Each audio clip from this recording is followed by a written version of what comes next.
Hey ladies and gentlemen, Adrian here for Digital Dojos, and today we're going to be talking about some cool new iOS 11 features. So if you're like me, you recently updated to that of iOS 11 on your iPhones or iPad, and you want to take advantage of all the new features, or you're considering updating in general and want to see what's actually worth updating for. So here's a look at some of the features that are worth checking out on iOS 11. First and foremost is the all-new Control Center. Swiping up from the bottom reveals the all-new and redesigned Control Center that gives you quick toggles to a lot of different applications here. It allows you to adjust your brightness, volume, music controls, and much more. Additionally, you have app shortcuts that you can go ahead and enable. But the big thing about Control Center now, if you go into settings, is you actually have the ability to customize it, add and rearrange different icons here. So you can see I can add things like my Apple TV remote, low power mode for when my battery is running low. And you can see as soon as I do that, I now have that new toggle here in my Control Center. Now, that being said, again, you can customize it to your liking and add whatever you feel is useful for you. But it also works hand in hand with a lot of other features, like the new Do Not Disturb feature while driving. And this is something that's also worth checking out. If you go into Do Not Disturb and activate the Do Not Disturb feature while driving, this obviously will try to detect when you're driving and set it so that you don't receive notifications, phone calls, so you can focus on what matters, the road. You can set this to manual. This will mean you have to toggle it in Control Center via one of these toggles here if you turn that on. When connected to car Bluetooth, or last but not least, automatically, which will try to use the how fast you're going to determine if you're in a car and automatically turn that feature on. Again, definitely something worth checking out if you're a commuter or you drive a lot. Another new feature, when you take screenshots in iOS 11, you'll notice these new little preview windows pop up, similar to Snapchat. And if you just let it go away or swipe it away, that means it'll just save it to your photos as normal. However, you tap on it, you have the ability to automatically start editing the photo, so you can crop it, you can go ahead and draw on it, and point to stuff, and annotate, have fun with it. It's really great if you're just starting to send something to a friend and you want to highlight something or draw around, and then, of course, you can save it just like that, or delete the screenshot if you're not going to use it. Siri also got a really big update in iOS 11. One of the big features is its support to translate English to Chinese, French, German, Italian, and Spanish.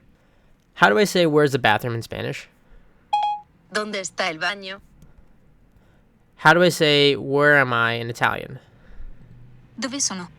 That simple, that easy. Now, prior to iOS 11, a lot of people were joking around on they didn't have enough storage to actually update, and iOS 11 actually kind of fixes that feature. Funny enough, a little bit after you needed it. But if you go to general settings and then iPhone storage, you have the ability now to see an overview of everything going on your phone, what's taking up space, the most used apps, as well as recommendations on how to free up space based off of your storage options here.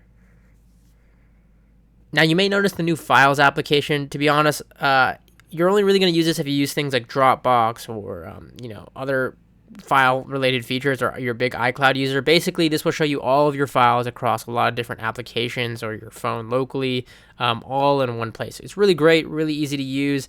It shows a lot of different locations here. You can kind of organize your files better on the iPhone. But if you don't really use those applications or care about file management, then you're probably not going to use it. Live Photos also got an effect update, so if you actually swipe up on a live photo now in your camera roll, you can go into the effects here and change them from things like looping to the bounce effect here, and then long exposure. But that's really only useful if you're taking a picture of something that has a lot of lights and moving, and similar to that. In this case, the photo I'm using does no good with long exposure. But if you actually did use live photos or want to try it out now, you have some new effects to play around with. Another new feature for iPhone users that may be useful when you're walking with that coffee and you need to access your phone there, you now have a one-handed keyboard. So if you click on the little globe icon, or hold it I should say, and then adjust either left or right depending on your free hand, it'll shift the keyboard all to that direction.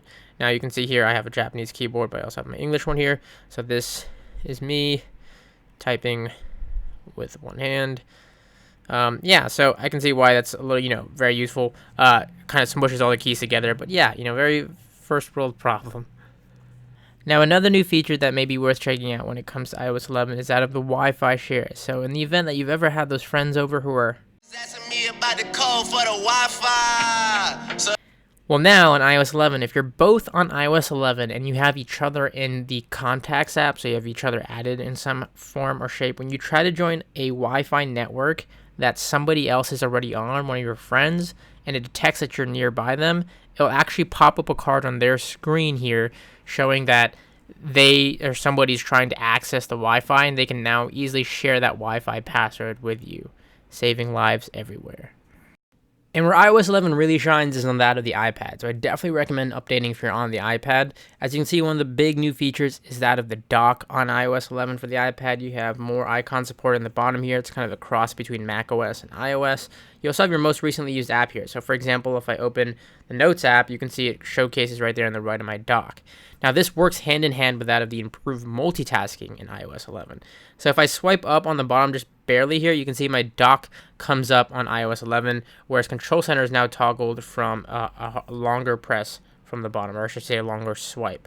Otherwise, a slight swipe will bring up that dock, and then from there, if I just drag and drop, so for example, let's say I want to read notes while I browse web, I can drag and drop Chrome. So I just hold Chrome here, drag it to the right, and just like that, I now have the multitasking enabled, and I can just readjust that as needed, or I can go ahead and swipe completely to the right to close out of that application. But that's a little bit of the new improved multitasking alongside the drag and drop features that are within the dock. Now, the iPad also got a new double keyboard. So for example, if I'm in the Notes app, you can see every key now has a little symbol above it in a light gray.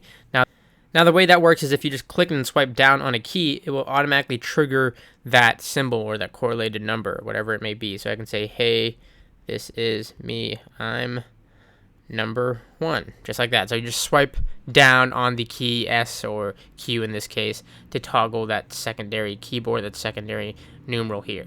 Now really useful, can save you a lot of time, and doesn't forces you not to have to switch to the next keyboard there. And just lastly, the Notes in general has been